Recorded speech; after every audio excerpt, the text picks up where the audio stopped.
আজ মহালয়া। চিরাচরিত নিয়ম মেনে মহালয়ার রাত থেকে শিলিগুড়ির কুমারটুলিতে সম্পন্ন হলো দেবী দুর্গার চক্ষুদান পর্ব। নিয়ম মেনেই শিলিগুড়ির কুমারটুলিতে দেবীর চক্ষুদান সম্পন্ন হয়। ধীরে ধীরে প্রতিমাগুলিকে মণ্ডপের উদ্দেশ্যে নিয়ে যাওয়া হবে, ঠিক যেন কনে বিদায় বেলা। শিলিগুড়ির কুমারটুলির এক মৃৎশিল্পীর কথায়, প্রতিমা যেদিন কুমারটুলি থেকে মণ্ডপের উদ্দেশ্যে নিয়ে যাওয়া হয়, সেই সময়কার অনুভূতি যেন কনে বিদায় দেওয়ার মতো। ঠিক সেরকম জন্মের পরে একটি মেয়েকে বড় করে তোলা, পড়াশুনো শেখানো, তারপর মেয়েকে বিয়ে দেওয়া, ঠিক সেরকমই অনুভূতি হয় এই প্রতিমাগুলি যখন নিজে হাতে গড়ার পর মণ্ডপের উদ্দেশ্যে নিয়ে যাওয়া হয়। আর মহালয়ার মানে মহান আলয়। মহালয়া মানে পিতৃপক্ষের অবসান ও দেবী পক্ষের সূচনা। সমস্ত অশুভ শক্তির বিনাশ ঘটিয়ে এই দেবী পক্ষের সূচনা হয়।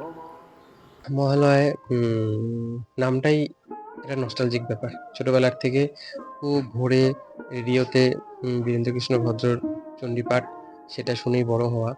তবে হারিয়ে গেছে সেসব। গ্লোবালাইজেশনের যুগে, মোবাইলের যুগে এখন আমি সারা বছর যে কোনো সময় শুনতে পাই। আর ওই সময় পার্টিকুলার ওই একটা দিনে একটা ভোরেই আমরা সেই আওয়াজটা শুনতে পেতে পারবো। ভীষণ স্বপ্নের ভোর।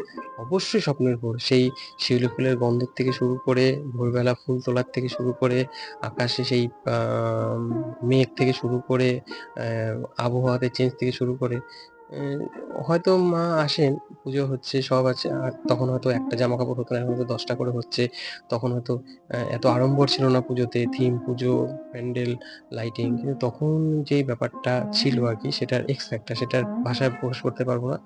এখন সেই রসদটা পাই না। ইভেন এই কথাও বলবো, এই জেনারেশনও সেটা ফিলই করতে পারবে না। হ্যাঁ, প্রতিবারই একটু রিচুয়াল মেনেই আরকি করা হয়। ভোরবেলার থেকে, ভোরবেলা বলতে অনেকটাই ভোরে ৩টা, ৩:৩০ থেকে আমরা শুরু করি চোখ আঁকা, এবং সারাদিন চলতে থাকে। তো এখন প্রায় ভোর হতে চলছে। আমার মায়ের চোখ আঁকছি। অনুভূতিটা একদম মেয়ে বিয়ে দেওয়ার মতো। অর্থাৎ মেয়েকে বড় করা হয়, পড়াশোনা শেখানো হয়, আদর করে, আদরে ভালোবেসে সবভাবে করে নিয়ে মেয়ের বিয়েটা ঠিকই করা হয়। কিন্তু এমন না যে আমরা করি না। করেও যেদিন মেয়ের বিদায় হয়ে যায় সেদিন হচ্ছে চোখের জলটা পড়ে। আমাদের জিনিসটা ঠিক